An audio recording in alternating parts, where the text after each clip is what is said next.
ज्ञानदीप लावू जगी ऐसा ज्यांचा अनुभव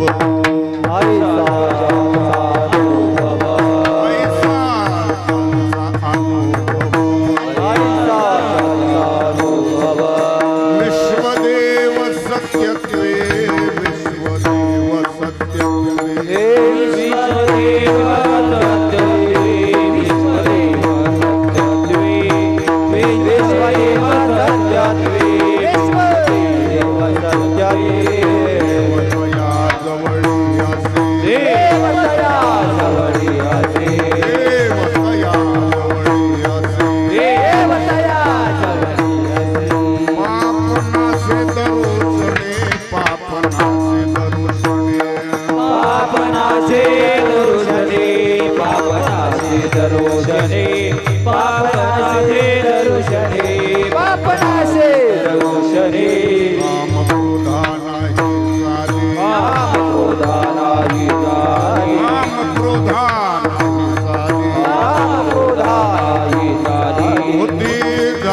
समता बुद्धि झाली समता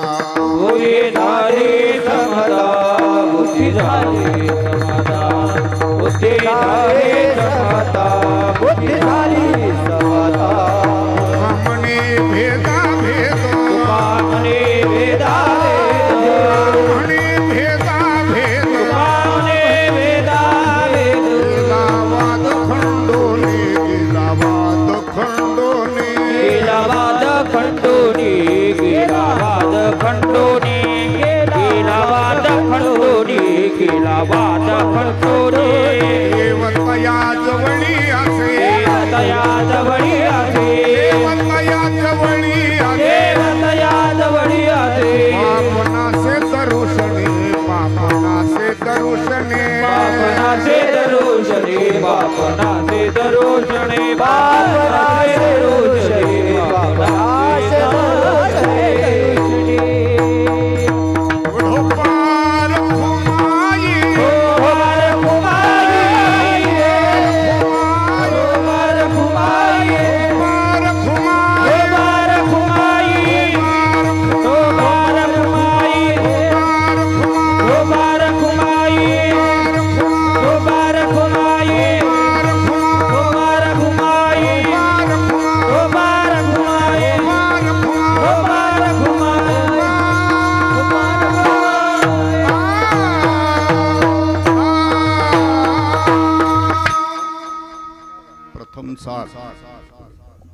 संगीत रत्न हरिभक्तीपरायण सुनील महाराज पवार त्यांना साथ करतील हरिभक्तीपरायण संगीत रत्न अनिरुद्ध महाराज मृदंगाची साथ करतील मृदंग विशारद अलंकार का हरिभक्तीपरायण ऋषिकेश महाराज या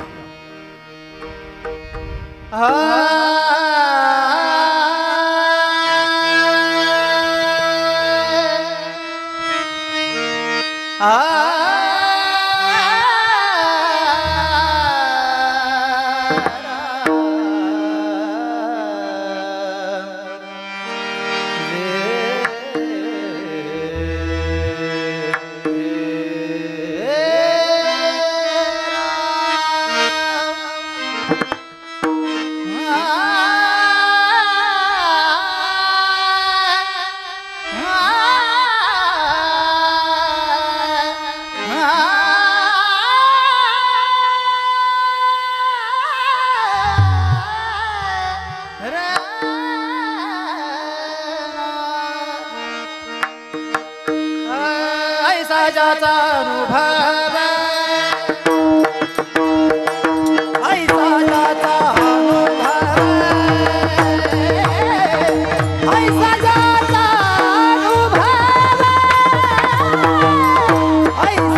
ऐसा ज्यांचा अनुभव विश्वदेव सत्यत्वे देवतया जवळी असे पापनासे दरुषणे कामक्रोधा नाही चाली भूती झाली समता देवतया जवळी असे पापनासे दरुषणे तुका म्हणे भेदा भेद गेला वाद खंडोनी देवतया जवळी असे पापनासे दरुषणे विठाला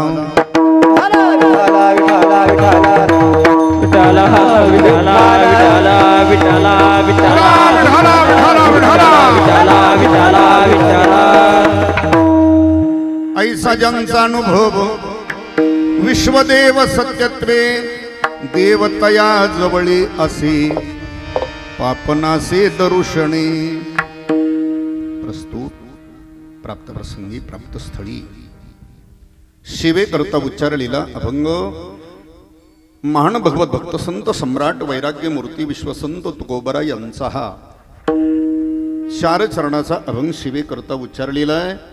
या अभंगामध्ये विश्वसंत तुकोबराय साधूच्या जीवनामध्ये आलेला अनुभव काय आहे, अनुभूती काय आहे ती प्रथम व्यक्त करतात।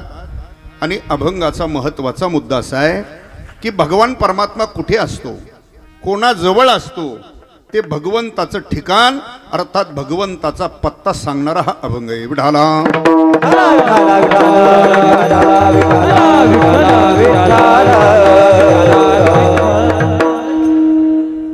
पांडुरंगा करू प्रथम पांडुरंगा करू प्रथम पांडुरंगा करू प्रथम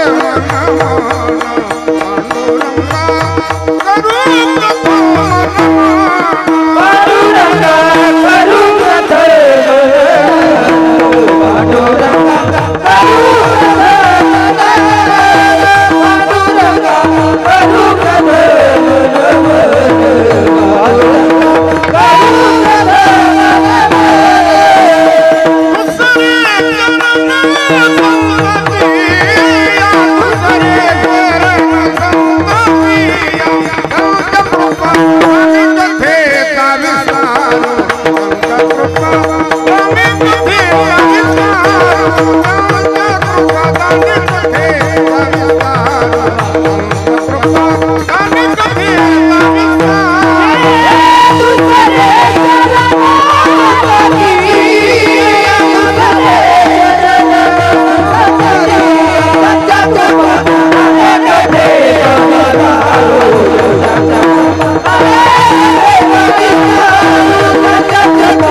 तुका जयांचे केली स्मरण होय सकळ विद्यांच्या अधिकरण तीची बंधू श्री चरण श्री गुरूंची ते नमस्कारुणी आता मस्तक हे पायावरी या वारकरी संताच्या काय माझी वाणी मानेल संतांसी रंजवू चित्तासी आपोलिया विढाला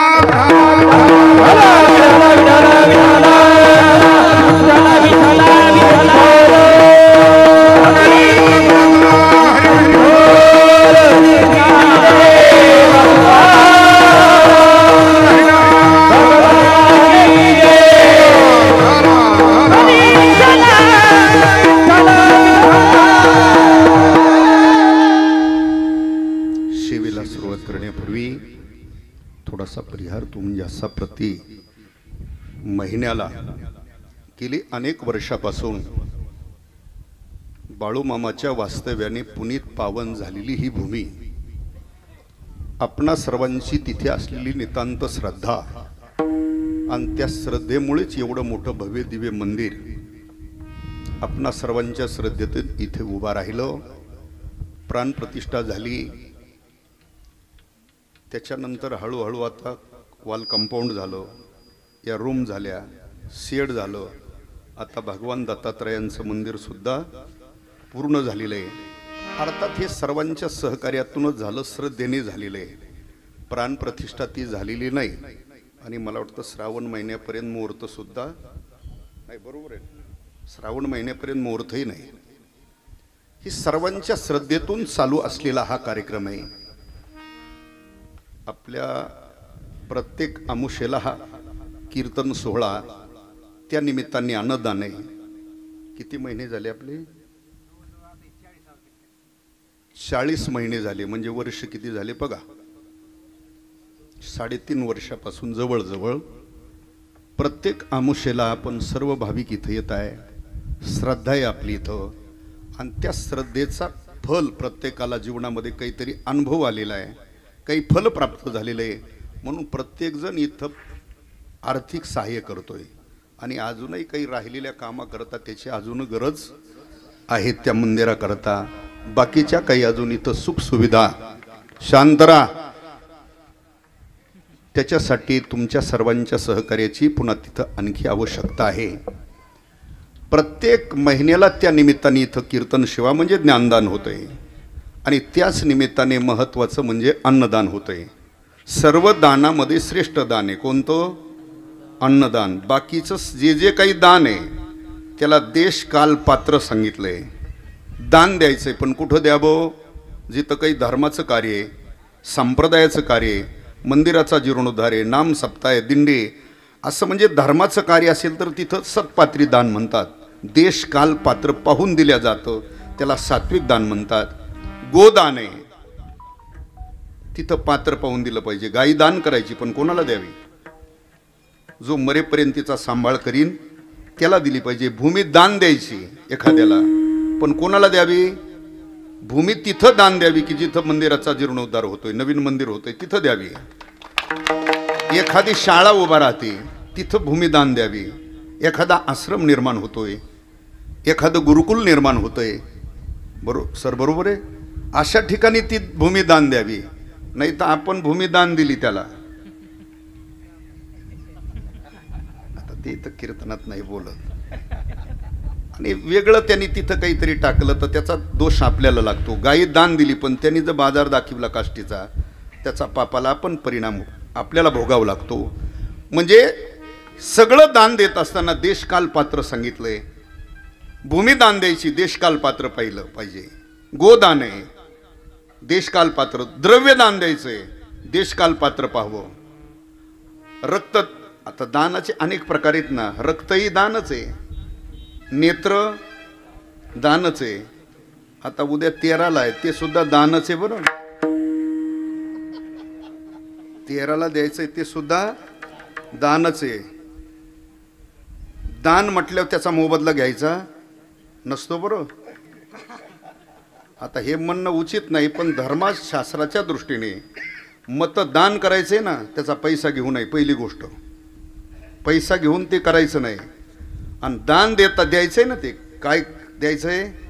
दान द्यायचंय, तर ते सुद्धा आपलं दिलेलं दान ते धर्माच्या बाजूने असावा, अधर्माच्या बाजूने नसावा. हे लक्षात ठेवा. अधर्माच्या बाजूने जर आपण उभा राहिलो तर त्याचा परिणाम आपल्याला सुद्धा भोगावा लागत असतो. एक लक्षात ठेवा, धर्म आणि अधर्म या दोन बाजू आहेत. तुम्हाला धर्माच्या बाजूने उभा राहायचंय का अधर्माच्या बाजूने उभा राहायचंय, हे तुम्हाला स्वातंत्र्य आहे. हे स्वातंत्र्य आहे तुम्हाला, पण त्याचा आपल्या बुद्धीने विचार करायचा आहे. हे देशाचं मतदान आहे, तालुक्याचं, जिल्ह्याचं नाही. देश ताब्यात द्यायचा आहे कुणाच्या, हा विचार करून ते दान करायचंय. आलं लक्षात? म्हणजे मी काही प्रचाराला आलेलो नाही, पण सांगतो, धर्म म्हणून सांगतोय. लक्षात ठेवा. जरी एखाद्याला कोणाला वाटलंच म्हणजे काही राग आला तर मला काही त्याच्याशी खायचं नाही, पण धर्म बघा. अधर्माच्या बाजूने उभा राहिला तर धर्म आपला एक दिवस घात करत असतो. आपण धर्माचं रक्षण केलं तर धर्म आपलं रक्षण करतो. पण आपण जर अधर्माच्या बाजूने उभा राहिलो, नुसतं पुराण कीर्तन कथा ऐकायच्या आणि झटकून निघून नसतं जायचं. एक लक्षात ठेवा, चांगला जरी माणूस असला पण अधर्माच्या बाजूने उभा असला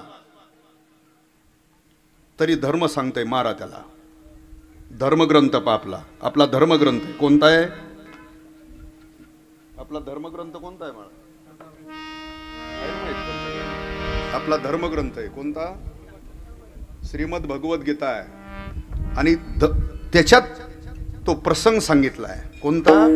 कौरव पांडवाचं युद्ध आहे.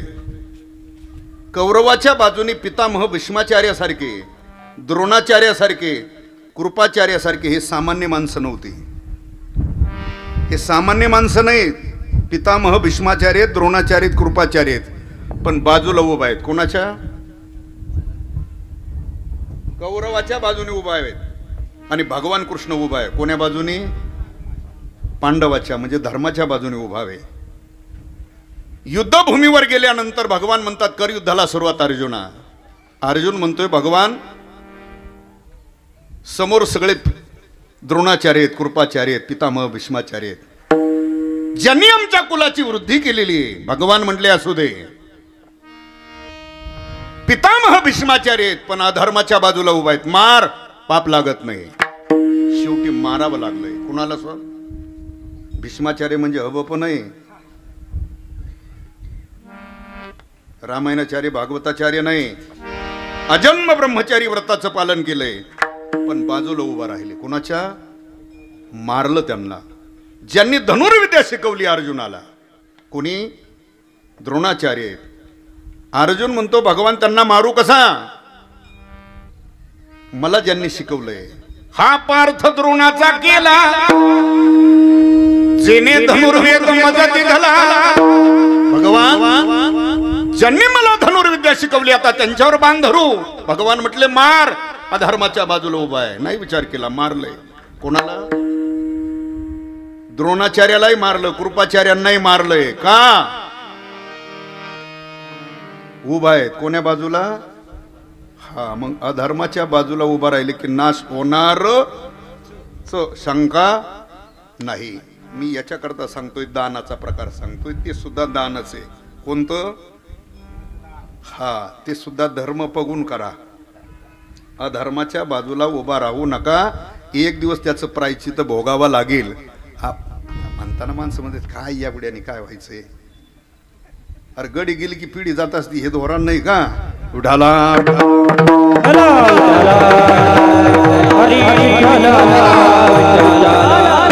दानाचे अनेक प्रकार आहेत. सगळे दान देताना शास्त्राने देशकाल पात्र सांगितलंय.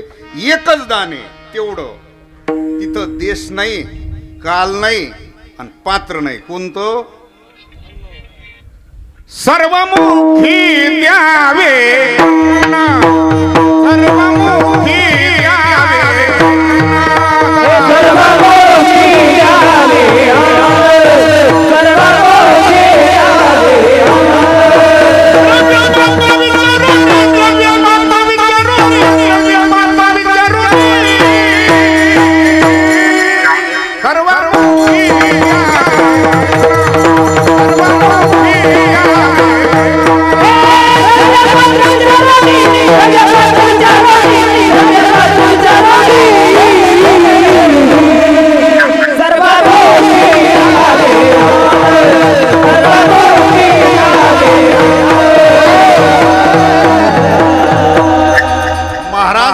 सर्वामुखी द्यावे.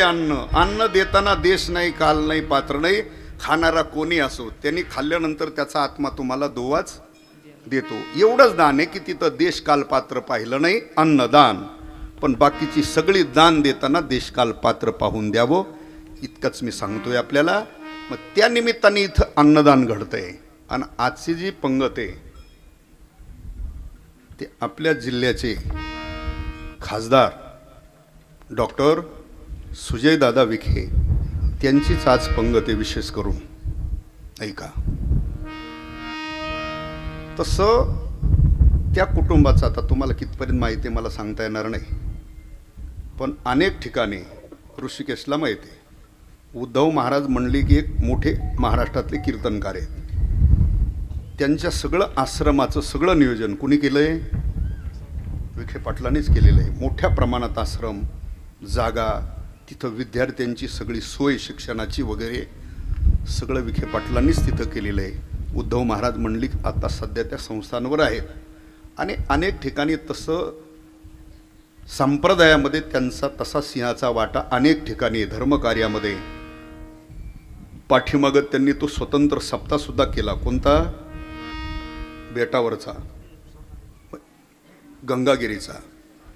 आणि त्याच निमित्ताने तुमच्याच मतदारसंघातले, तुमच्या जिल्ह्याचे ते खासदार आहेत, त्यांचीच आज विशेष करून पंगत आहे. प्रति महिन्याप्रमाणे चाललेला हा कार्यक्रम परिसरातून येणारे आपली सर्व ग्रामस्थ, सर्व परिसरातून येणारी भजनी मंडळी, सर्व गुणीजन प्रति महिन्याला तेवढ्याच उत्साहाने हजर असतात.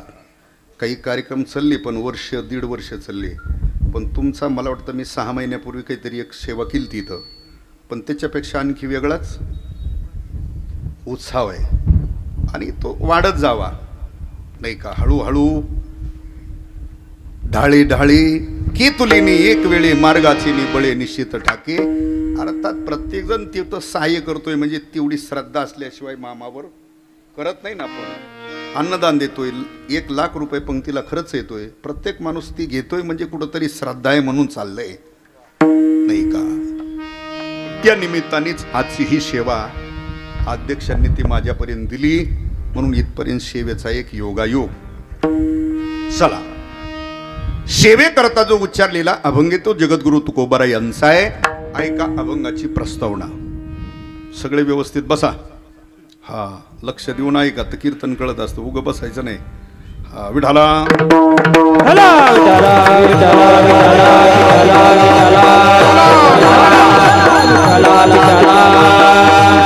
या अभंगामध्ये जगद्गुरु तुकोबाराय साधूच्या जीवनामध्ये आलेला अनुभव, अनुभूती काय आहे ती प्रथम व्यक्त करतात.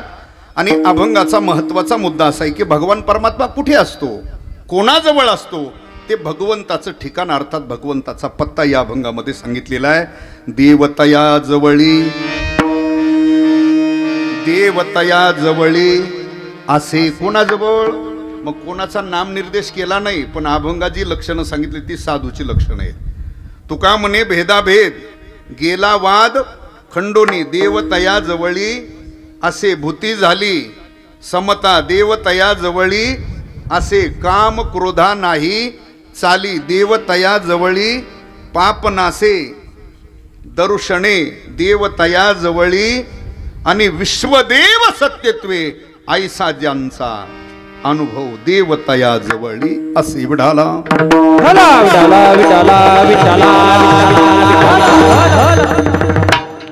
चराचरामध्ये या त्रिभुवनामध्ये सत्यत्वाने परमात्माच व्यापलेला आहे. कुठं कुठं? चराचरामध्ये या विश्वामध्ये सत्यत्वाने परमात्माच व्यापलेला आहे, असा अनुभव ज्यांच्या जीवनामध्ये आलेला आहे. आणि तो फक्त साधूच्या जीवनात, संताच्या जीवनात अनुभव, इतरत्र ती अनुभूती कोणाला आलेली नाही. येतही एक लक्षात ठेवा, संसारिकाचा अनुभव वेगळा आहे आणि साधूचा अनुभव वेगळा आहे. संसारिकाच्या जीवनामध्ये काही अनुभव नसतोच, काही अनुभव असतो तो त्याच्यापुरता मर्यादित असतो, तो बाहेर सांगता येत नाही. आणि काही अनुभव संसारिकाचा समाजामध्ये सांगता येतो, पण तो ऐकून काहीच त्याला समाजाला त्याचं फल अथवा फायदा काही नसतो. संसारिकाचा विषय सोडून द्या. तसं साधूच्या जीवनामध्ये अनुभव आहे, तो समाजात सांगता येतो. आणि साधूच्या जीवनात आलेला जो जो अनुभव आहे तो सांगणं म्हणजे विश्वाच्या उद्धाराला कारण ठरलेला अनुभव. विठाला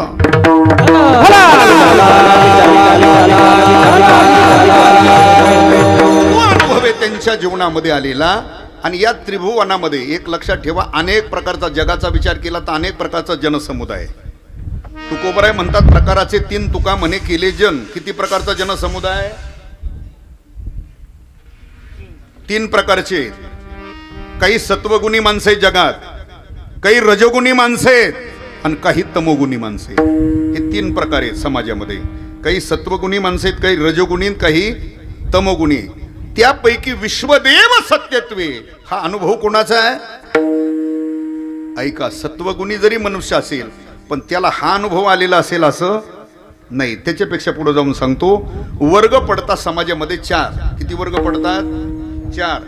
पहिला वर्ग आहे की ज्याला देव, धर्म, शास्त्र, पुराण, कथा, कीर्तन, मंदिर, सप्ताह, दिंडी हे काहीच मान्य नाही. हा एक वर्ग आहे समाजामध्ये. काही तर नाही असं नस, त्यांनी वाडी वस्ती सोडी नाही. हा, देव, धर्म, शास्त्र, पुराण न मानणारा एक वर्ग आहे.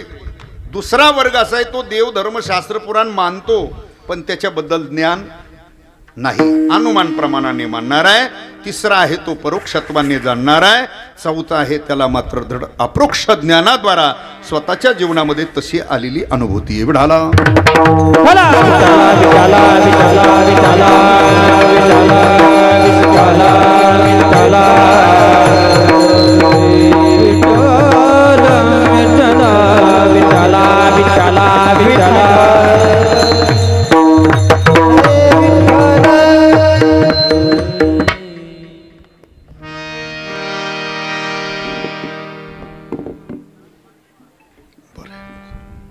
बसवायचं नाही काय तुझ्याकडे? बरं नसू दे, पुढच्या बारीने विठाला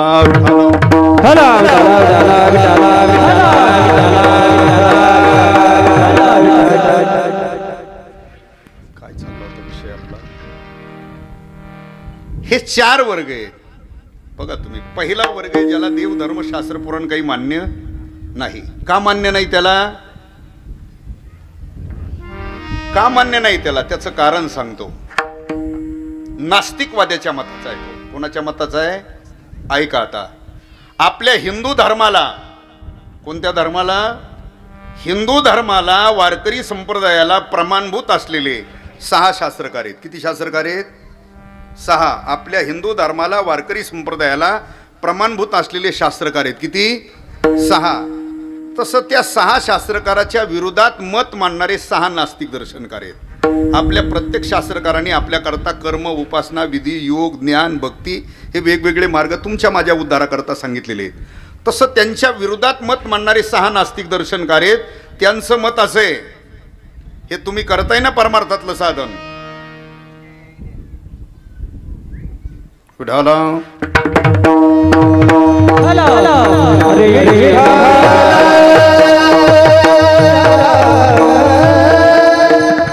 नास्तिक दर्शनकाराचं असं मत आहे, हे कर्म, उपासना, विधी, योग, ज्ञान, भक्ती हे काही करू, भजन, कीर्तन, नामस्मरण, वारी, दिंडी हे काही करू नका.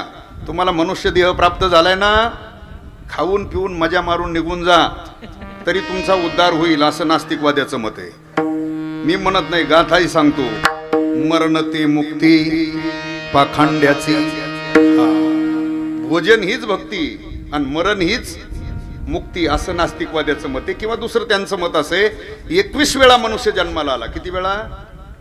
आणि 21 वेळा तरी त्याचा उद्धार होतो. पण तसा उद्धार वगैरे होत नाही, त्याला सत्कर्म करावंच लागेल, तसा होत नाही. पण हे नास्तिकवाद्याचं मत आहे. आणि आज जो समाजामध्ये देव धर्म शास्त्र पुराण न मानणारा वर्ग आहे, हा त्यांच्याच मताचा आहे. कोणाच्या मताचा? नास्तिकवाद्याच्या मताचा असल्यामुळे तुम्ही त्याला देवाबद्दल, धर्माबद्दल, संताबद्दल, ग्रंथाबद्दल किती सांगा, तो मानायला तयार.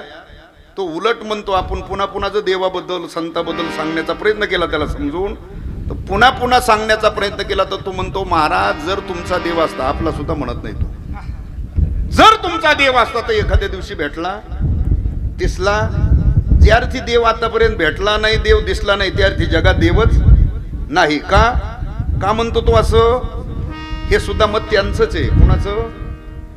नास्तिकवाद्याचं मत आहे. चक्षुर्वै सत्यम, जेवढं डोळ्याला दिसतं तेवढं ते जगात खरं मानतात. जे दिसत नाही डोळ्याला, नास्तिकवाद्याच्या दृष्टीने ती वस्तू जगात. मग त्याला एक विचारावं, बाबा जगामध्ये अशाही काही गोष्टी की त्या दृष्टीला दिसतात पण वस्तुता त्या नसतात. मला सांगा, मृगजळ डोळ्याला दिसतं की नाही? त्याच मृगजळाला आपल्या ग्रामीण भागात काय म्हणतात? झळाय म्हणतात. काही भागामध्ये झळा म्हणतात. झळाई त्यालाच मृगजळ म्हणतात. ते मृगजळ दिसतं का नाही? मग पाणी आहे का ते? बरं, हरणाचा कळप त्याच्याकडे धावतो, काय म्हणून? पाणी म्हणून. हरणाचा कळप त्याच्याकडे धावतो पाणी पिण्याकरताच. त्या कळपाची ताण भागली का त्या पाण्यावर? नाही. ज्ञानोबराय म्हणतात, किंवा त्या पाण्यावर. कोणत्या? मृगजळाच्या पाण्यावर कुणी साळी, किडी, बाग बगीचा अजून लावलेली नाही. डोळ्याला दिसतंय का नाही? मग नास्तिकवाद्यांना विचारावं, जेवढं दिसतं तेवढं जर तुम्ही खरं म्हणता तर सांग, मग मृगजळ डोळ्याला दिसतंय का? आहे का पाणी? एक तर लक्षात ठेवा, ते मृगजळ पाऊस काळात दिसत नाही, हिवाळ्यात, उन्हाळ्यात दिसत. तर ते सकाळी दिसत, पण आता दिसतंय का? पाऊस काळात नाही, हिवाळ्यात नाही, उन्हाळ्यात दिसतं ते सकाळी नाही, संध्याकाळी नाही, आणि दुपारी जे दिसतंय ते वस्तुता नाही, ते भासमात्र आहे. आलं लक्षात? मग जेवढं दिसतं तेवढं जर तुम्ही नास्तिकवादी खरं मानता तर सांग, मृग जेव्हा डोळ्याला दिसतंय आहे का पाणी? किंवा त्याला एकच सांगावं, बाबा हे चित्र विचित्र चेतन जगत निर्माण झालं आणि या विश्वाचं कार्य घडतंय, म्हणजे त्या विश्वाला सुद्धा निर्माण करणारा किंवा त्याचं कार्य घडवणारा कुणीतरी अधिष्ठान करता परमात्मा असल्याशिवाय जगत झालं नाही, आणि विश्वाचा व्यवहार चालतोय म्हणजे चालवणारा कुणी असल्याशिवाय चालत नाही. विडाला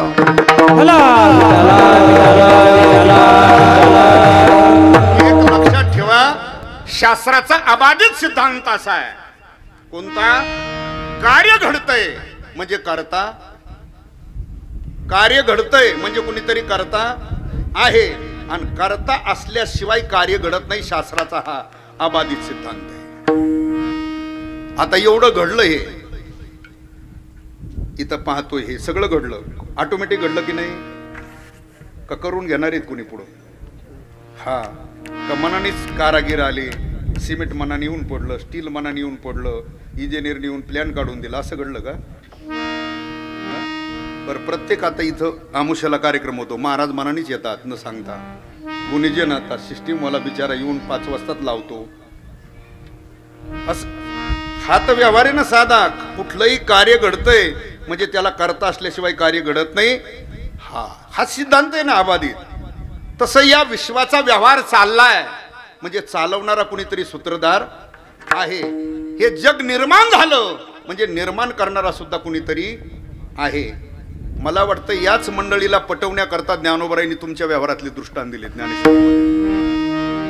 ज्ञानोबराय म्हणतात करता असल्याशिवाय कार्य घडत नाही. तुमच्या व्यवहारातले सगळे दृष्टांत दिले. बघा, गाडग मडक काय म्हणत असाल तुम्ही? काय म्हणता? बोलत राहा. गाडग कशापासून बनतं? मातीपासून. हे जवळजवळ सगळ्यांना मान्य आहे. तुमच्या शेतात माती आहे का? आहे. मडकं बनतं कशापासून? तुम्ही सकाळी उठले आणि शेतात फिरायला गेले, मातीपासून जर मडकं तयार होतं, मग तुमच्या शेतात माती, मग तुमच्या शेतात मडक्याचे डिग लागलेत का? ऑटोमॅटिक बनतं कशापासून? शेतात माती नाही का? ज्ञानोबराय म्हणतात, मी नाही म्हणत ना, तरी भूमी अंतोनी स्वयंभ काय घडिया गाडग्याचे निकुंभ ते कुलाल मतीचे गर्भ उमटले. ज्ञानोबराय म्हणतात ना, तरी भूमी आतून स्वयंभ काही घडिया गाडग्याचे निकुंभ. ज्ञानोबराय म्हणतात, नाही बाबा, मातीपासून जरी मडकं तयार होत असलं तर त्याला सुद्धा गरज आहे. कशाची? निस्त्या चाका होत नाही, करता कुंभार आहे.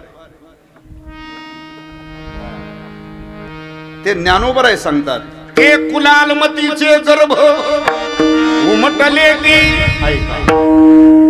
ज्ञानोबराय म्हणतात तुमचं व्यवहारातलं मडकं सुद्धा स्वयंभू निर्माण होत नाही, ते बनवण्याकरता गरज आहे. कोणाची? त्याच्या पुढे ज्ञानोबराय बोलले ना, तरी सोने लेणे होणे घडे. सोन्याचं लेण्यात रूपांतर होतो, सोन्याचे अलंकार तयार होतात. मनानेच तयार, स्वयंभूच तयार होतात की नाही? मावशी असं असं सोन्याचे अलंकार स्वयंभूच निर्माण होतात की नाही? नाही नाही, त्याला सुद्धा सोनाराची गरज आहे. त्याच्यापेक्षा ज्ञानोबराय पुढे जाऊन बोलतात, कापसाची पुटी काही कापडाची पुटी. ज्ञानोबराय म्हणतात हे बनतं कशापासून? कापसापासून बनतं. तुमच्याकडे लावीत नाही, तुमच्याकडे सध्या पण जास्त प्रमाण काय? ऊस. हा, म्हणजे मालदार गडी ना इकडे. कापूस तिकडे आमच्याकडे हलका माल आहे जरा. आला व्यवस्थित तर घ्या, नाही तर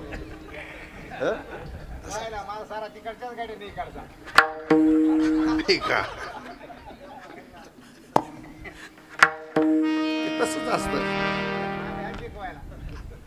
पण ते खाणाराचं त्याच्यावर नाव तयार झालेलं असतं ना त्या मालावर, नाही का?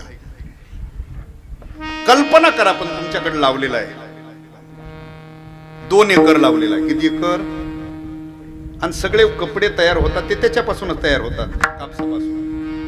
कुणीतरी अर्जंट पाहुणे आले तुमच्याकडे दुपारी, कधी ना आलेले, थांबायला तयार नाही, त्यांना तर कपडे घेतले पाहिजे. मार्केटमध्ये जायला साधन नाही आणि जवळ पैसे नाही, ते धावपळ करू लागलं गावात. 4-2 जण भेटले, काय धावपळ चालली रे म्हटले. अरे म्हटलं पाहुणे आले, कधी ना आलेले, थांबायला तयार नाही, त्यांना तर कपडे घेतले पाहिजे, माझ्याकडे जवळ पैसे नाही. आणि मार्केटमध्ये जाऊन उधार सामान आणावं तर पैसे नाही, काय करावं. अरे म्हटले वेड्या कुठं धावपळ करतो, तुझ्याकडे 2 एकर लावलेला, काय बरं तो फुटलाय, बरं हे बनतंय कशापासून, आण ना 1-2 साड्या, 1-2 धोत्र, 1-2 उपरणे, भेटतील काय तिथून, नाही. बनतंय कशापासून, ज्ञानोबराय म्हणतात वस्त्र अर्थात तंतू कापसापासूनच तयार होतंय, पण विणणाराशिवाय ते तयार होत. हे सगळे तुमच्या व्यवहारातले दृष्टांत दिले. ज्ञानोबराय म्हणतात कुंभाराशिवाय घट तयार होत नाही, सोनाराशिवाय अलंकार तयार होत नाही, विणणाराशिवाय वस्त्र तयार होत नाही, चित्रकाराशिवाय चित्र तयार होत नाही. तसं हे चित्र विचित्र चेतन जगत निर्माण झालंय, म्हणजे हे सुद्धा कुणीतरी करता असल्याशिवाय निर्माण झालं नाही, आणि कुणीतरी करता असल्याशिवाय जगाचा व्यवहारही चालत नाही. हे कोणाकरता ज्ञानोबरायांनी सांगितलंय, हा ज्याला हे काहीच मान्य संप्रदायातलं नाही त्या जाती करता सांगितलंय. विठाला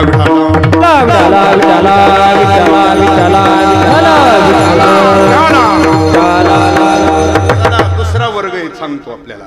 दुसरा वर्ग आहे तो देव धर्म शास्त्र पुराण सगळं मानतो, पण त्याच्याबद्दल ज्ञान नाही, फक्त श्रद्धा आहे त्याच्याकडे, ज्ञान नाही. देव कसला आहे, कुठे, खरंच आहे का, याच्याबद्दल काही ज्ञान नाही. पण ही मंडळी परमार्थ करतात, वारी करतात, एकादशी करतात, सोमवार करतात, भजन कीर्तन करतात, मंदिरावर इथं महिन्याला एवढा मोठा कार्यक्रम करतात.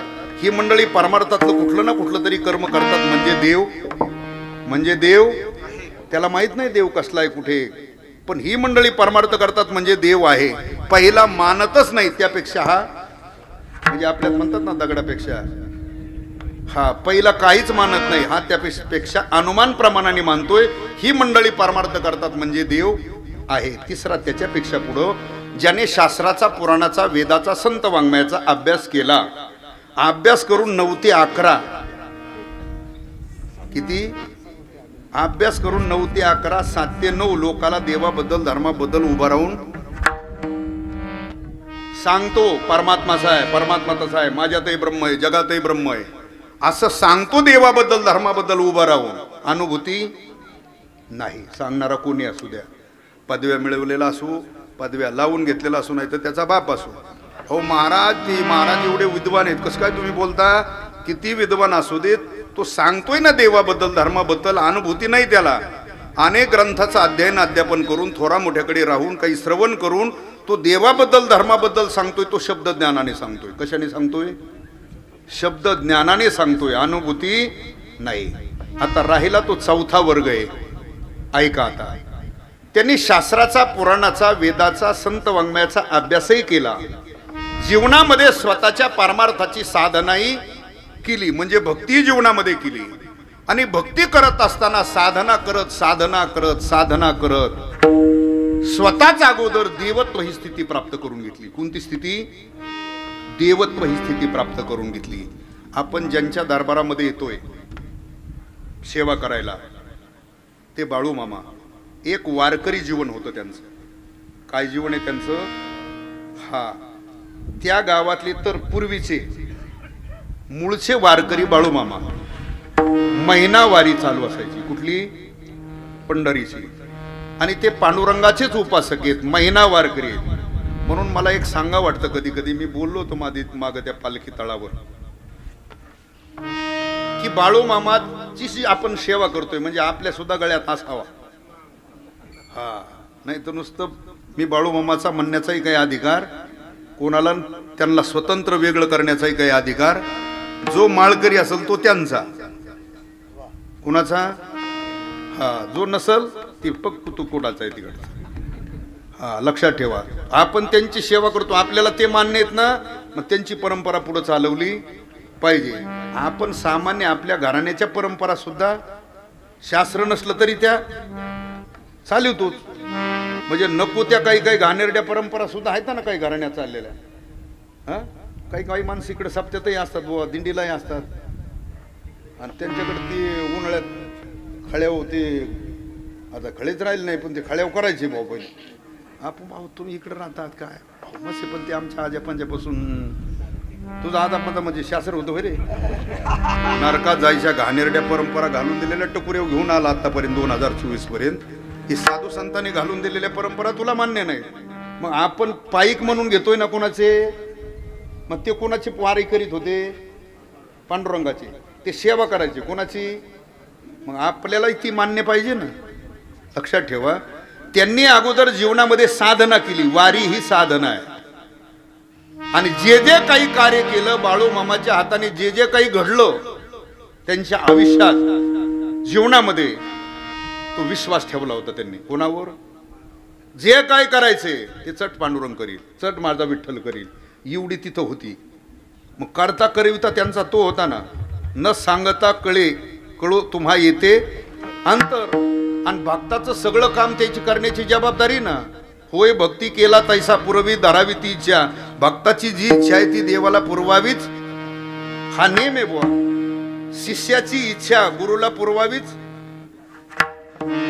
शिष्य जो आहे त्याची इच्छा गुरुला पूर्ण करावी लागते. पत्नीची इच्छा पतीला हा नेमच आहे तो. मुलाची इच्छा आहे बापाला पूर्ण हा नेम आहे. तसं भक्ताची इच्छा देवालाही पूर्ण करावी लागत असते. जे जे कार्य बाळू मामाच्या हातून घडलं ते पांडुरंगावर तेवढी श्रद्धा निष्ठा. मुखातून शब्द सुटला त्याची जबाबदारी होती ते पूर्ण करायची. म्हणजेच मी याच्या चौथा वर्ग जो सांगतोय जीवनामध्ये संत वाङ्मयाचा शास्त्राचा वेदाचा पुराणाचा नुसता अभ्यास करून जीवन थांबलं नाही. जीवनामध्ये साधना केली. साधना करत साधना करत साधना करत स्वतः देवत्व ही स्थिती प्राप्त करून घेतली. कोणती स्थिती येईल का लक्षात. साधना करत त्यांनी स्वतः कोणची स्थिती प्राप्त करून घेतली. देवत्व ही स्थिती प्राप्त करून घेतली. आणि देवत्व ही स्थिती ज्यांनी प्राप्त करून घेतली त्यांना जर आपण विचारलं तुम्ही कोण आहेत तर ते सांगतात मी कोण आहे. मी वासुदेव तत्वता. मी वासुदेव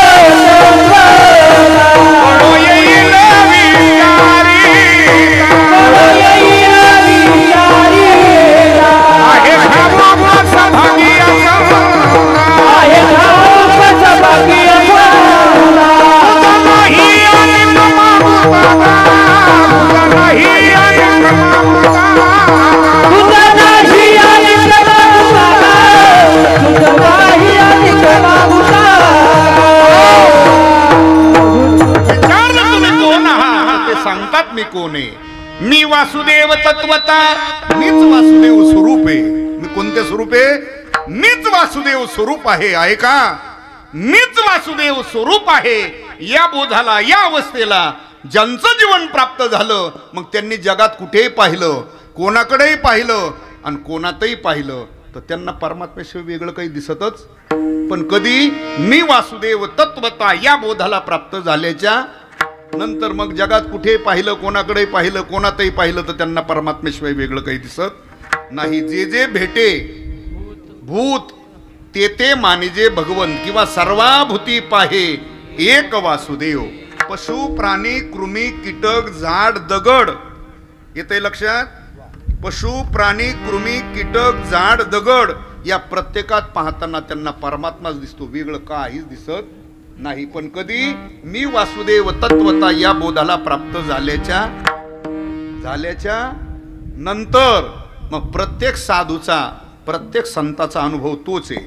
बघा त्यांना पशु पक्षी प्राणी झाड दगड या सगळ्यात दिसायचा कोण. विठ्ठल जळी स्थळी भरला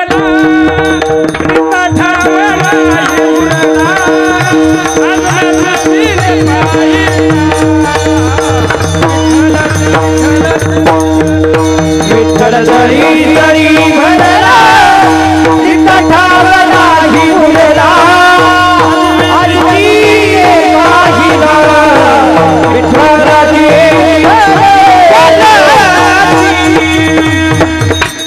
कुठं दिसला. विठ्ठल जळी स्थळी भरला रिता ठाव नाही उरला. आज मी दृष्टीने पाहिला विठ्ठलची विठ्ठलची विठ्ठलची. किंवा विठ्ठल विस्तारला जनी सप्तही पाताळे भरोनी विठ्ठल व्यापक त्रिभुवनी विठ्ठल मनी महानसी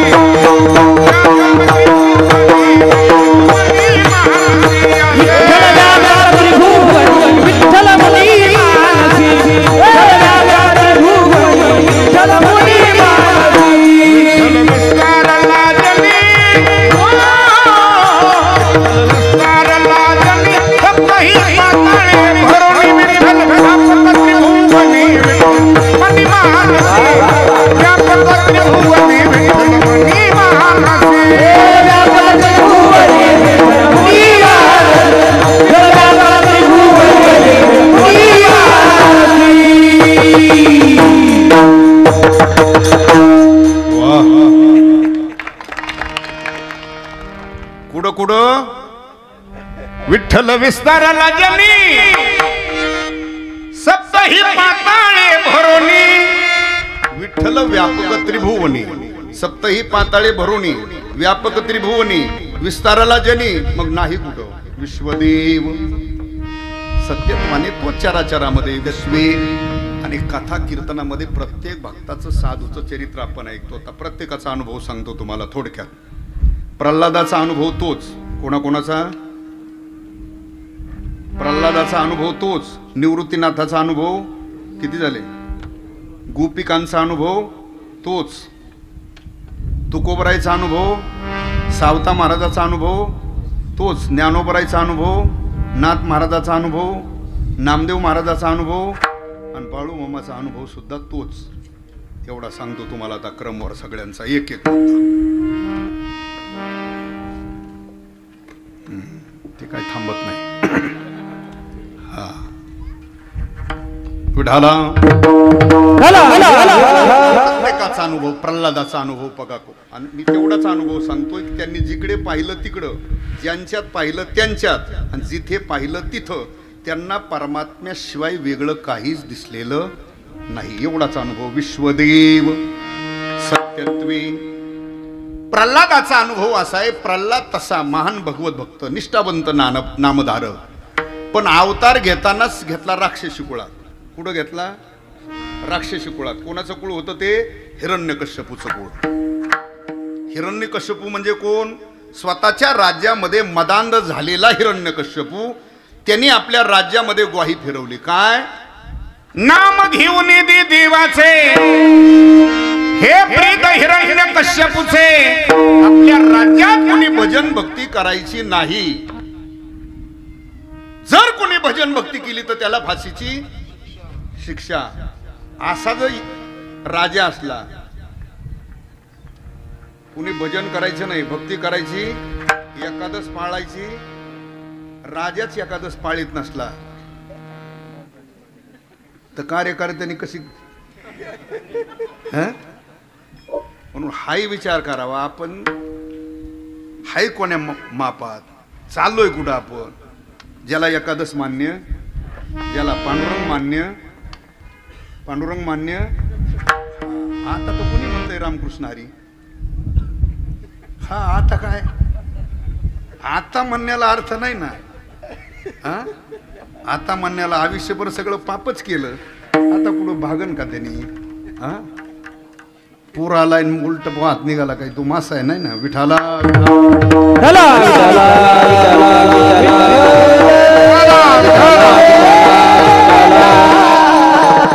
तो हिरण्यकश्यपू होता. ग्वाही फिरवली. नाम घेऊन येते देवाचे हे प्रीत हिरण्यकश्यपूचे. कोणी भजन भक्ती करायची नाही. भजन भक्ती केली तर फाशीची. अहो सगळं बंद झालं ना. फाशी म्हटलं कोण? आता इथं काय आपला तसा नेम आहे का बाबा? विठ्ठल विठ्ठल म्हटलं, टाळी वाजली, पुंडली म्हटलं तर असं तर काही नाही. तरी आपण विठ्ठल विठ्ठल, पुंडली आणि फाशीची शिक्षा म्हणलं इकडं आलंच असतं कोण माळाव. तसं घडलं त्या टायमाला. सगळं कथा कीर्तन भजन पूजन सगळं बंद झालं. कोणामुळं? हिरण्यकश्यपूमुळं. पण तो भगवान आहे. भगवान आहे तो चतुरातू शिरोमणी. भगवान परमात्मा एवढा चाळक आहे, ज्याने हे सगळं बंद केलं ना त्याच्यात पोटी पुत्र संतती जन्माला घातली. भक्त प्रल्हाद तो भगवान आहे. तो काही करू शकतो. आहे का? ज्याने हे सगळं बंद केलं त्याच्यात पोटी पुत्र संतती जन्माला घातली. कोण? भक्त प्रल्हाद ऐका.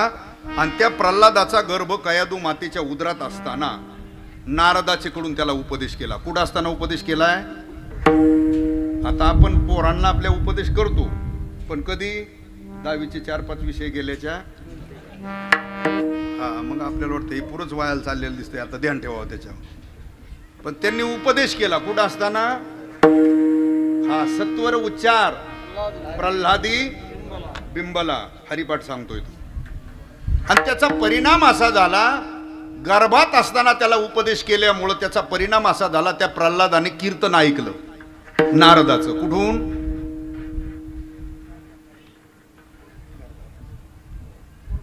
कुठून? गर्भातून ऐकलंय. पटांगणात बसून ताडपत्री भाऊ थाली बघता बघता इकडच्या तिकडच्या शेजाऱ्या पाजराच्या गप्पा माग हंता हंता नाही ऐकलेलं. कुठून ऐकलंय? गर्भातून. कादंबरीतली कथा नाही, भागवत सांगत आहे ते. ऐकता नारदाची गुठी, जेने मज गर्भी घातली मिठी, जन्मला कया धुचे पोटी, भक्त जगविठी प्रल्हाद, असं नाथ महाराज वर्णन करतात. आता ज्या प्रल्हादाने आईच्या उदरातून कीर्तन नारदाचं ऐकलं होतं, ते बाहेर आल्यावर काय करीत असेल? पुडी खाऊन वर फेकीत असेल का? गल्ली बोळाने चालताना रस्त्याने शिट्या वाजत हिंडत असेल? असं करीत? असं नाही बुवा. अहो, जन्माला आल्याबरोबर तो भजन करू लागला. ज्यांनी आतून कीर्तन ऐकलं होतं ते बाहेर आल्यावर काही करीत. ओम नारायण जय नारायण, ओम नारायण जय नारायण, ओम नारायण जय नारायण, ओम नारायण जय नारायण, ओम नारायण जय नारायण. भजन करू लागला आणि नाम घेऊन येते देवाचे. हे ब्रीद आता कायदा तर मोडला कुणी? स्वतःच्या मुलांनी. आता जर एखाद्याने मंत्र्याने काढलाच काय आणि त्या कायद्याच्या विरोधात त्याच गेलं, कोण काय होईल बरं? खरं बोला कीर्तनात. म्हणजे कायदा टिकून न्यायला बसलाय ते. पण त्यांनी बदल नाही केला. जरी मुलगा होता, सांगितलं प्रल्हादा ते नाम घेऊ नको. आपली परंपरा नाही, आपली नास्तिकवाद्याची परंपरा आहे, आपली हिंदू धर्माच्या विरोधातली परंपरा आहे, आपण ती चालवली. पण तो असताना नामधारक आहे ना, तो कशी चालविल ती? त्यांनी सांगितलं ते काही चालणार नाही. नामस्मरण बी बंद करत नाही. तो ऐकत नाही मुलगा, म्हणून त्याला मारण्याकरता 11 प्रयोग केले. किती प्रयोग? हातीच्या पायाखाली तुडवला, कडेलोट केला, सागरामध्ये बुडवण्याचा प्रयत्न केला, विष पाजून मारण्याचा प्रयत्न केला, शस्त्राने तोडण्याचा, अग्नीमध्ये जाळण्याचा, सर्पगृहामध्ये डांबण्याचा प्रयत्न केला. पण त्याला काही झालं नाही. का? त्याचा रक्षण करणारा भगवानीने. देव राखितया मारिल कोण,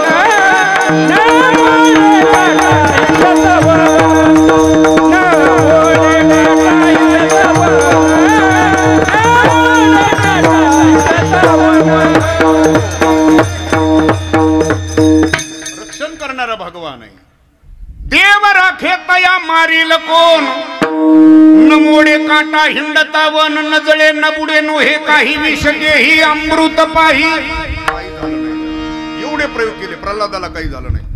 एवढा लहान मुलगा आणि एवढे प्रयोग करून तो मरत नाही म्हणून त्याच्या समोर हतबल झालेला हिरण्यकश्यपू जवळ आला आणि विचारू लागला, प्रल्हादा एवढे प्रयोग करून तू मरत नाही, तू ज्याच्या सत्तेवर जिवंत राहिला तो तुझा देव आहे तरी कुठे आहे तरी? त्यावेळेला त्यांनी हात जोडले बापाला आणि सांगितलं, पिताश्री मी ज्याच्या सत्तेवर जिवंत आहे म्हणण्यापेक्षा तुम्ही बी ज्याच्या सत्तेवर जिवंत आहात तो माझा भगवान नाही कुठे? त्यांनी काय विचारलं, तुझा देव आहे तरी कुठे? त्यावेळेला प्रल्हादाने दिलेलं उत्तर असे, तो नाही ऐसा ठाव उरला से कवन. काय उत्तर आहे? तो नाही ऐसा ठाव उरला से कवन, सर्वत्र संपूर्ण गगन जैसे.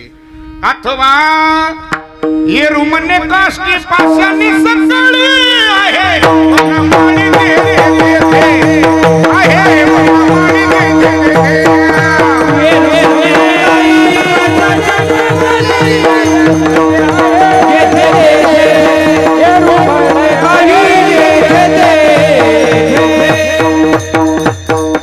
हे उत्तर आहे. येरू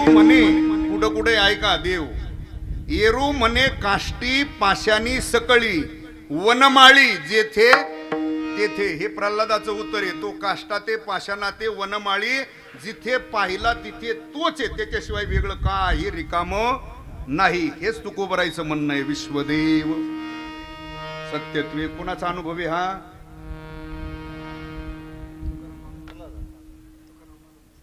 कोणाचा अनुभव आहे? तुम्हाला कोणाच सांगितलं यार? मनानं तेवढं तरी.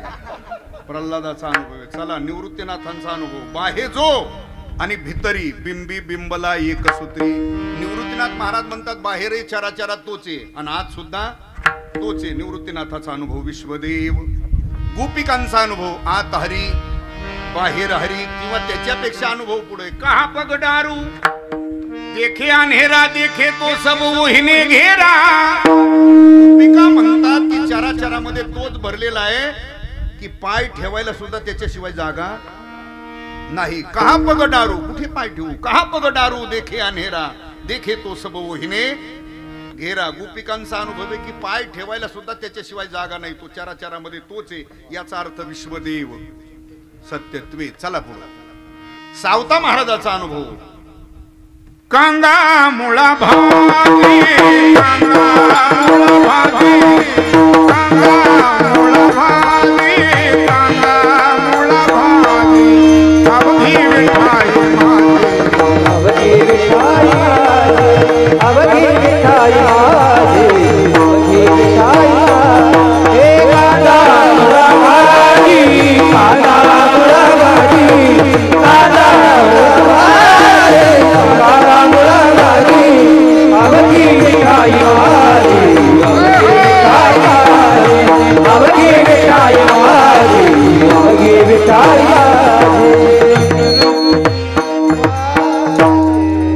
सावता महाराजाला मळ्यात गेल्यानंतर कांदा मुळा भाजी लसूण मिरची कोथंबिरी या सगळ्यात दिसायचा कोण? हरी दिसत होता. अवघा झाला माझा. मग सावता महाराजाला मळ्यात गेल्यानंतर प्रत्येक वस्तू जर हरीच दिसत होता तर सावता बाबाच्या दृष्टीने नव्हता कुठं? विश्वदेव सत्यत्वे. हा सावता महाराजाचा अनुभव. चला पुढं. तुकोबरायचा अनुभव. वृक्षवल्ली वनचरी पक्षिणी स्वस्वरी आळवी सगळ्यात तोच दिसत होता. चला पुढं. ज्ञानोबरायचा अनुभव तोच आहे. ज्ञानोबरायला तर चराचरामध्ये भगवंताचं दर्शन झालं. याच्यात नवल काय? ज्ञानोबरायला रेड्यात सुद्धा तोच दिसला. कोण? ज्ञानदेव म्हणे तोही माझा आत्मा. चला आमच्या शांतीब्रह्म एकनाथ महाराजाला गाढवात दिसला. कोण? म्हणून तर पवित्र आणलेलं गंगेचं पाणी नाथ महाराजांनी पाजून दिलं. कोणाला? ते तर पडत होतं त्यांना. त्याच्यातही रामेश्वर दिसायचा. कोणात? मग ज्यांना गाढवात रामेश्वर दिसत होता त्यांना इतर नाही दिसत असेल. तो दिसत होता. विश्वदेव सत्यत्वे. चला पुढं. नामदेव महाराजाचा अनुभव तोच आहे. नाथ महाराजाला गाढवा दिसला. ज्ञानोबरायला रेड्यात दिसला. सावता महाराजाला कांदा मुळा भाजी लसूण मिरची याच्यात दिसला. तुकोबरायला वृक्षवल्ली सगळ्यात दिसला. चला नामदेव महाराजाला दिसला. कशात दिसला नामदेवरायला? हा पण थोडा लेट दिसला. नामदेव महाराज दिसला पण थोडासा म्हणजे तुमच्याकडून सांगण्यातही लेट झाला. नामदेवराय लाईव्ह दिसताना लेटच दिसला.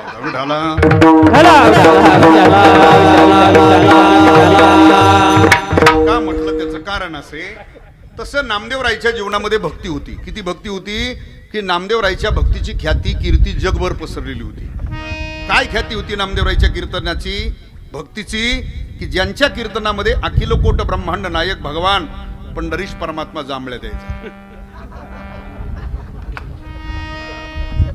ते बुकेलेलं सीट आहे. ते जांभळे दिले ते. नामदेव कीर्तन करी नामदेव कीर्तन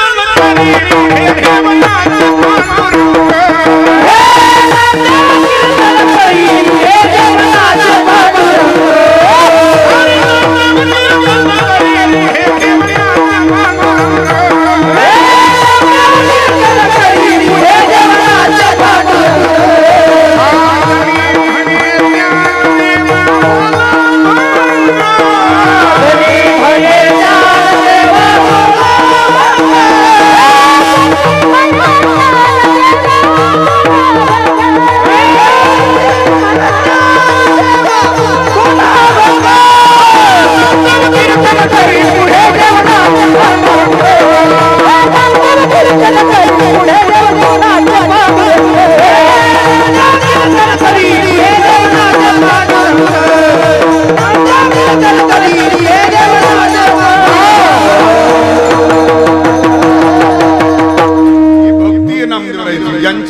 ध्यानात प्रत्यक्ष देव नाचत होता.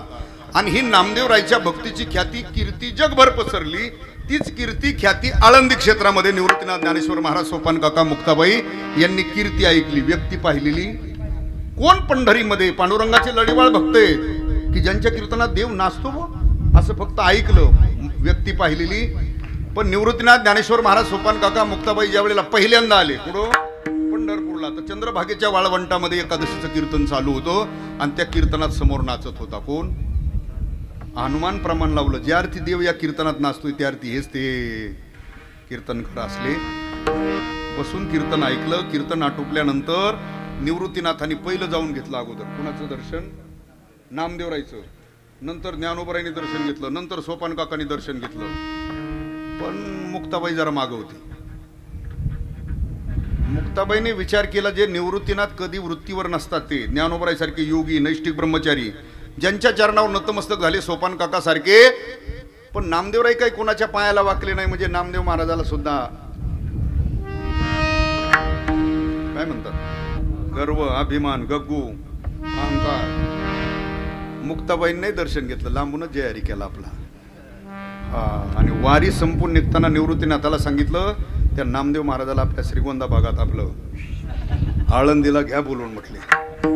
आता निवृत्तीनाथाच्या काही मनी ध्यानी नव्हतं. वारी संपून निघताना सांगितलं नामदेवराय या कधी वेळ भेटला तर. कुठं? नामदेवराय म्हणतात पांडुरंगाची आज्ञा मिळाली तर येईल. ठीक आहे.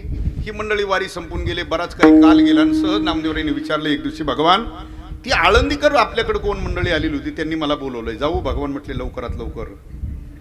का बरं? भगवान म्हटले अरे नामा ते संत आहेत, अधिकारी आहेत, ज्ञानी आहेत, जा तुला सहवास घडेल त्यांचा. गेले ना नामदेवराय त्या दृष्टीने आळंदीत. आणि गेले त्यावेळेला नेमकं संत संमेलन भरलं होतं. सगळे संत एकत्र आलेले होते. सावता महाराज, गोरोबा काका, कबीर महाराज, सगळी मंडळी एकत्र आलेली. आणि तिथं जी चर्चा चाललेली होती ती 13 तारखेची नव्हती. आता पुढं टुळकं बसलं ना कांद्याच्या वावरात तीच गडी, चाळी भरतानी तिचे, सकाळी कट्यावर बसले तरी आणि काहीला त्याची काहीच ही नाही रे. हे सरकारच असे तुझा काय तोटा केला? सवय मोका जनरली विचार नाही करायचा, डबक्यातला विचार. मागले लाल कांद्या टायमाला लय असं झालं रे. लाल कांदा म्हणजे धर्म नाही बाबा. दुधाचा भाव कमी झाला म्हणजे धर्म नाही. बाकीच्या बी सगळ्या गोष्टीचा विचार कर ना तू. का तेवढंच? आधी कुटुंब का अगोदर देश? कशी तुमच्या भागातली पद्धत? अगोदर देश आहे, अगोदर धर्म, मग कुटुंब आहे. पण आपलं ती बाकीचं काय काय ना विठाला काय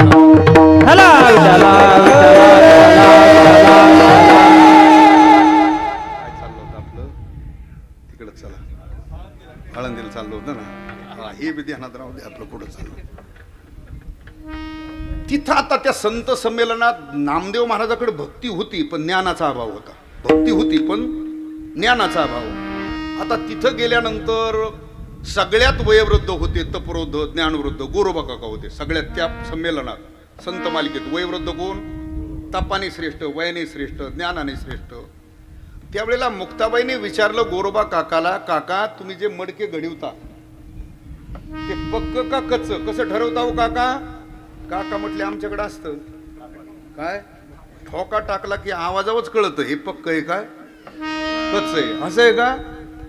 मग मुक्ताबाईंनी सांगितलं इथं जे बसलेले मडके आहेत हे बघा ना एकदा तपासून, याच्यातलं कच्च कोण आहे पक्क कोण आहे.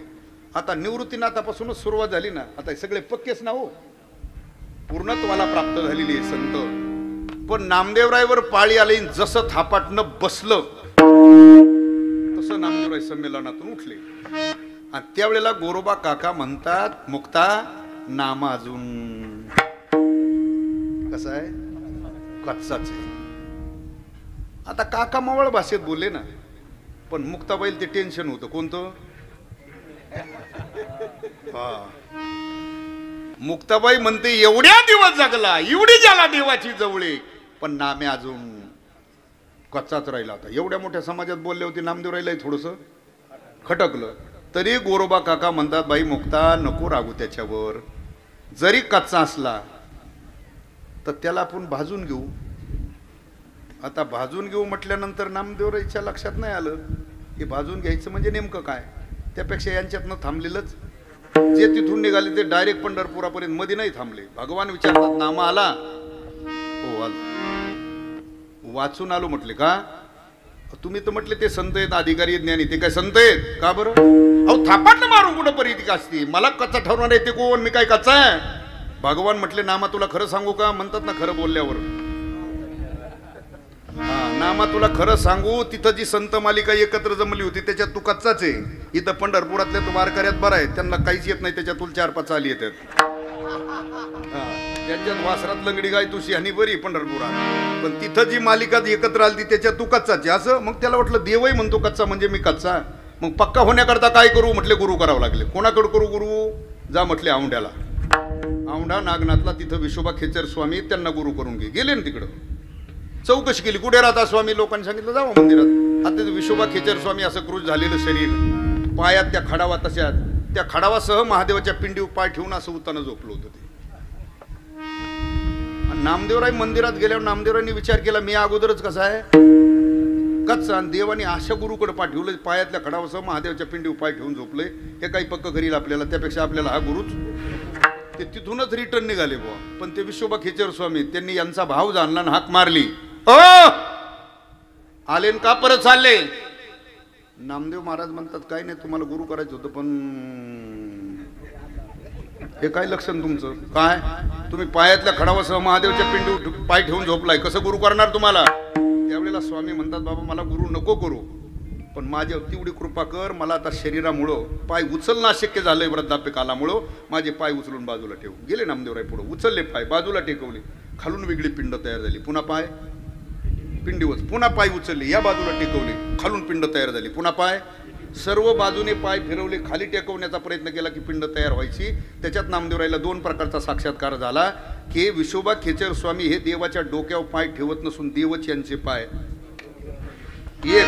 आणि आतापर्यंत मी एका पिंडी पुरतं, एका मूर्ती पुरतच ब्रह्मतत्व पाहत होतो, पण तो परमात्मा एका मूर्ती पुरता नसून, एका पिंडी पुरता नसून, त्या परमात्म्याची व्याप्ती, हा ही दुसरी अनुभूती तिथं आली. त्यावेळेचं प्रमाण असे नाम मने खेचर पायी ओळख झाली सर्व ठाई, ओळख झाली सर्व ठाई, ओळख झाली सर्व ठाई. नाम मने खेचर पायी ओळख झाली सर्व ठाई, ओळख झाली सर्व ठाई, ओळख झाली सर्व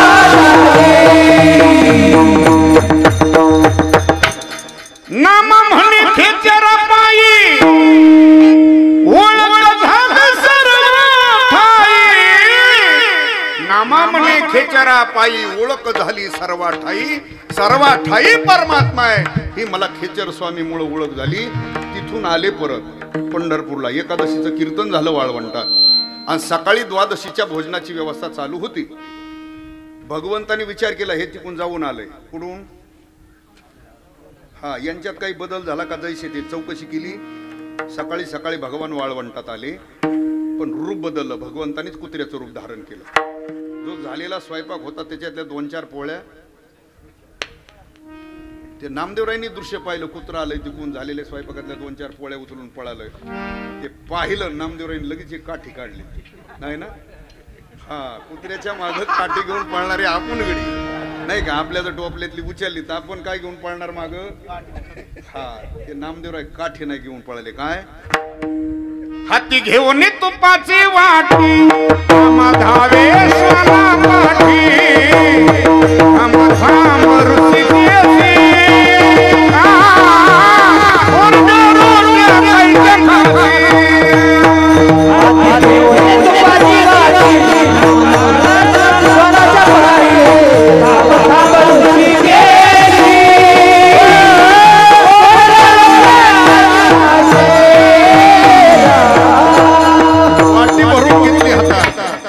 हाती घेऊन तुपाची वाटी नामा धावे स्वाना पाठी पळू लागले माग कुत्र्याच्या आणि पळत असताना हाक मारली भगवान थांब थांब ऋषिकेशी कोरड्या रोट्या कैच्या खाशी भगवान एवढं तूप तरी घ्या. मग भगवंतानी विचार केला की मला या रूपात सुद्धा याने.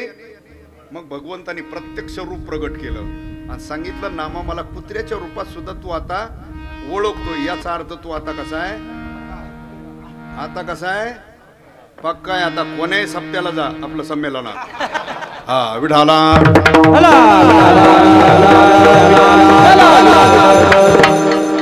लांबलच कथा सांगायचं नाही. माझा मुद्दा इथे आता नामदेवरायला ज्या अर्थी कुत्र्यात भगवान दिसतोय त्या अर्थी ओळख झाली सर्वा ठाई विश्वदेव सत्यत्वे. आणि ज्यांच्या दरबारामध्ये प्रत्येक महिन्याला आपण सेवा करतो इथं येऊन. बाळू मामाचं जीवन अर्थात वारकरी जीवन आहे. महिना वारी ही जीवनामध्ये साधन आहे. त्यांच्या तिथं गावामध्ये जे पांडुरंगाचं मंदिर त्यांनी स्वतः त्याचा जीर्णोद्धार केलेला आहे. त्यांनी स्वतः बांधलेले आहे. मूर्ती सुद्धा त्यांनी बसवलेली आहे. पांडुरंगाची रुक्मिणीची मूर्ती तिथं. महिना वारी ही जीवनातली त्यांची साधना आहे. भगवंताचं नामस्मरण ही बाळूमामाच्या जीवनातली साधना होती. मग साधना करत दुःखी पीडित या सर्वांना आशीर्वाद देत ते भगवंताच्या पांडुरंगाच्याच कृपेने अनेकांची दुःख निवृत्त करत आणि व्यवसाय जीवनामध्ये कोणता केला, मेंढे वळायचा. का त्यांना त्याच्यातही वेगळं काही दिसत नव्हतं. ती सेवा म्हणून करत होते, बिझनेस म्हणून ते करत नव्हते. कोण हा त्यांना जसं नामदेवरायला कुत्र्यातही तो दिसत होता, ज्ञानोबरायला रेड्यातही तो दिसत होता, नाथ महाराजाला गाढवातही जसा तो दिसत होता तसा बाळू मामाला बकऱ्यात सुद्धा तोच दिसत होता. वेगळा नाही. विश्वदेव वेगळं काही नाही. विश्वदेव सत्यत्वे. जिकडं पाहिलं तिकडं, ज्यांच्यात पाहिलं त्यांच्यात आणि जिथे पाहिलं तिथे विश्वदेव सत्यत्वाने परमात्माच या विश्वामध्ये चराचरामध्ये तोच परमात्मा व्यापलेला आहे असा त्यांच्या जीवनात आलेला आहे. काय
सत्यत्वे ऐसा ज्यांचा अनुभव.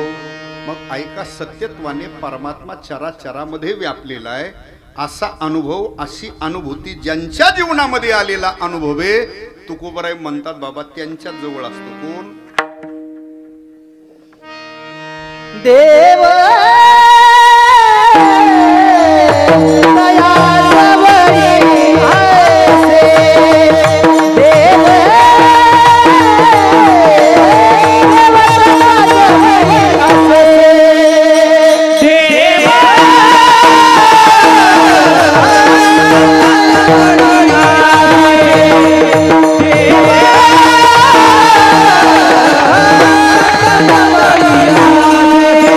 हे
देवतया जवळी असे कोणाजवळ आणखी त्याची वेगळी लक्षणे आहेत. हा भक्तात 2-4 प्रकार सांगितले ना, अर्थ अर्थार्थी जिज्ञासू ज्ञानी. भक्तात अनंत प्रकार आहेत. संकटकाळी धावा करणारा भक्त आहे, भगवंताची भक्ती करतो, नामस्मरण करतो, पण त्याच्या मोबदल्यात भगवंताकडून काहीतरी अपेक्षा करतो, नाही का. त्याच्यातला सुदामा होता, त्याच्यातला बिभीषण होता, नाही का. बिभीषण असताना कुठं होता, कुणाचा भाऊ येतो, गेला कुणाकड, रामप्रभूकडे गेला, शरण गेला. रामप्रभूने काही विचार केला नाही, डायरेक्ट त्याचा राज्याभिषेक केला. कुठं केला, समुद्राच्या अलीकडच सीतूबंध रामेश्वरला. म्हणजे सीतू तयार नाही, लंकेवर स्वारी नाही, तो राजा करून टाकला. त्याच्यानंतर लंकेवर स्वारी केली. स्वारी करण्याकरता गेले, युद्ध सुरू झालं, सगळे राक्षस मारले, रावण सुद्धा मारला. आता लंका ताब्यात आली. कुणाच्या,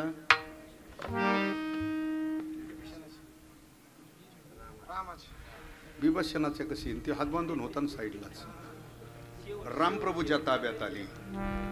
आता पुन्हा बिभीषणाला द्यायची ना, दिलेलं वचन होतं, आणि त्यांच्यात बदलायची पद्धती नाही. प्राण जाय फिर वचन अनुजाई रघुकुल. आता ती द्यायची त्याला, पण त्यावेळेलाही रामप्रभूला सल्ला सांगणारे 4-2 गडी जवळचे होते.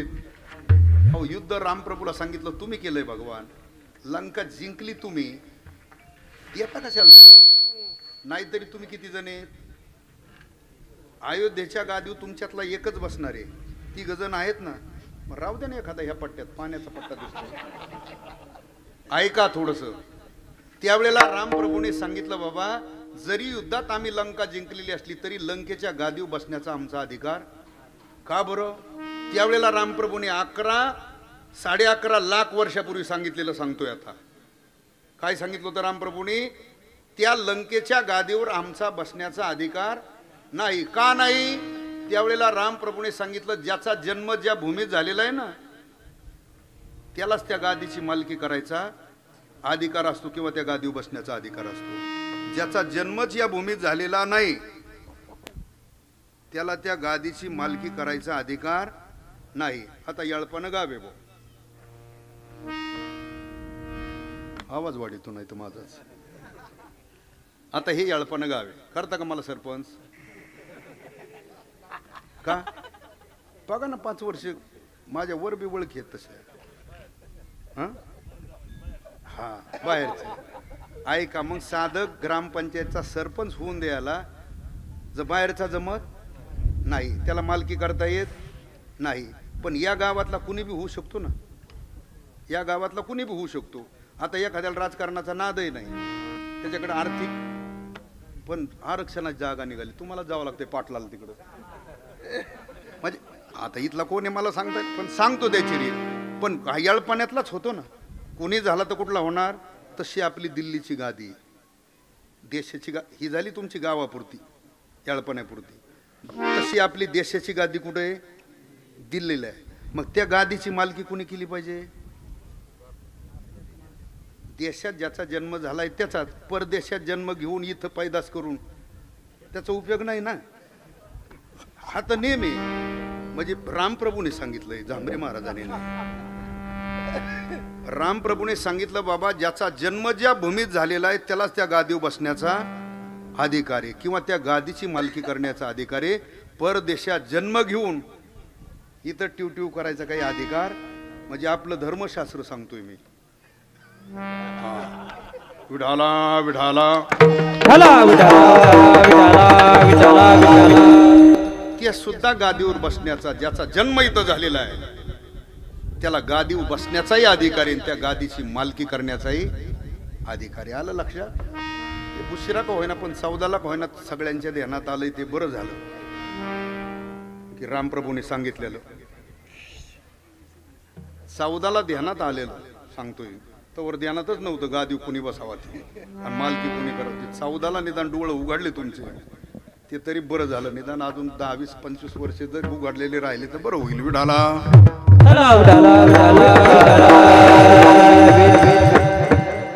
देवतया जवळी, देव त्याच्या जवळ असतात. कोणाजवळ? जो साधना करतो. जो धर्म सांभाळतो, धर्माची जोपासना करतो, देवतया जवळी असे उत्तरार्धामध्ये महाराज म्हणतात, पाप नासे दर्शने. ज्या साधूच्या दर्शनात आपलं पाप जातं त्या साधू जवळ असतो कोण? देव. मग पाप कोणाच्या दर्शनात जातं? साधूच्या दर्शनात जातं. साधूच्या दर्शनातही आपलं पाप जातं, साधूच्या संगतीतही पाप जातं आणि साधूच्या नामस्मरणातही पाप जातं. तुका म्हणे पापे जाती संताची या जपे, अर्धाक्षण घडता संताची संगती तेने होय शांती महत पापा. आणि पाप नासे दर्शने म्हणजे ज्यांच्या नामस्मरणात पाप जातं, ज्यांच्या संगतीत पाप जातं, ज्यांच्या दर्शनात पाप जातं. देवतया जवळी उडोपार खुमाई भजन करा सगळे.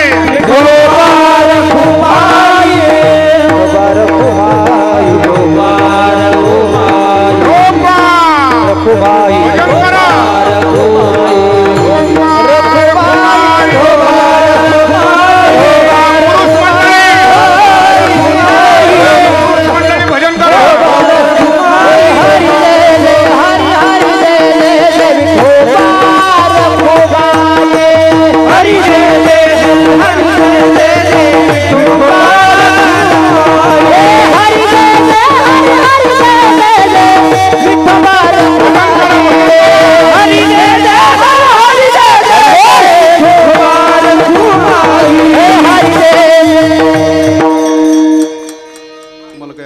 टाळ्या वाजवायला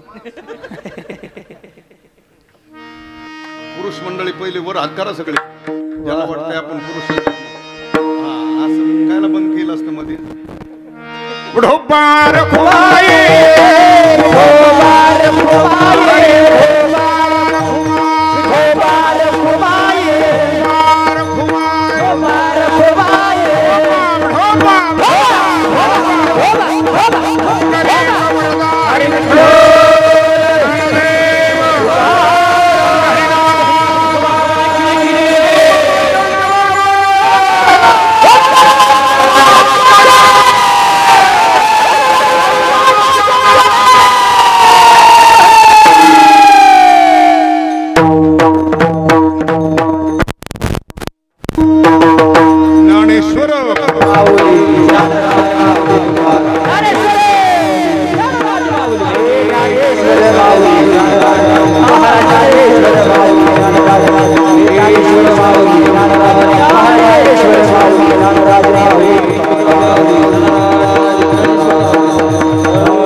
विचार मी आपल्या समोर थोडक्यात मांडण्याचा प्रयत्न केला. जे योग्य आहे ते गुरुजनांचं आहे, मायबाप संतांचं आहे. उपस्थित सर्व गुणीजन, थोडा मोठ्याचं श्रवण करणारे आपण सर्व सुज्ञ श्रोते, सर्वांच्या उपस्थितीत झालेली सेवा भगवंताच्या बाळूमामाच्या चरणी ही सेवा समर्पित करून सेवेला याच ठिकाणी आपण पूर्णविराम देतोय. ज्यांनी उदार अंतकरणाने आजची ही अन्नदानाची पंगत दिली ती आपल्या जिल्ह्याचे खासदार डॉक्टर सुजयदादा विखे पाटील त्यांची आज पंगत आहे. येणार होते पण आता एवढा मोठा व्याप आहे जिल्ह्याचा. आज मोदीजींची सभा होती, ते दिवसभर त्यांच्या पाठीमागं व्याप, अनेक कुठं सभा घ्यायच्या असतील. आणि मला वाटतं त्यांचे प्रतिनिधी म्हणून त्यांचे पीए इथं आलेले आहेत. आपल्या जिल्ह्याचं एक तरुण तडफदार नेतृत्व आहे ते सुजयदादा. तरुण मंडळीच्या प्रत्येक सुखदुःखात सहभागी असलेलं कुटुंब आणि त्यांच्या वडिलाची तशी 3 पिढ्याची त्यांची परंपरा आहे राजकारणामध्ये. परमार्थी कार्यामध्ये मी अगोदरही तुम्हाला पहिल्या प्रस्तावनेत सांगून गेलं की त्यांचा तसा सिंहाचा वाटा असतो. आणि त्याच निमित्ताने तुम्हाला आजची पंगत दिली. याच्याही पेक्षा त्यांच्या वतीने मी तुम्हाला शब्द देतो की पुन्हाही तुम्हाला इथं ज्या ज्या गोष्टीची काही अडचण असेल, कमतरता असेल, तर ती आपण पाठपुरावा करून पुन्हा सुद्धा त्यांच्याकडून मिळवण्याकरता मी सुद्धा तुमच्यात सहभागी राहील, त्याच्यात काही शंका नाही. 10 अजून काय देता 10 लाखाचे इथं ब्लॉक बसवण्याकरता सुजय दादांनी ते शब्द दिलेला आहे त्यांच्याकरता एकदा जोरदार विठ्ठल जय जय जय विठ्ठल जय जय विठ्ठल जय विठ्ठल जय जय विठ्ठल जय जय विठ्ठल जय जय विठ्ठल जय जय हा बोले रे बोले वेळी वापर उतरे गा क्षमा क्षमा लाईव्ह लाईव्ह लाईव्ह लाईव्ह क्षमा क्षमा का म्हणे क्षमा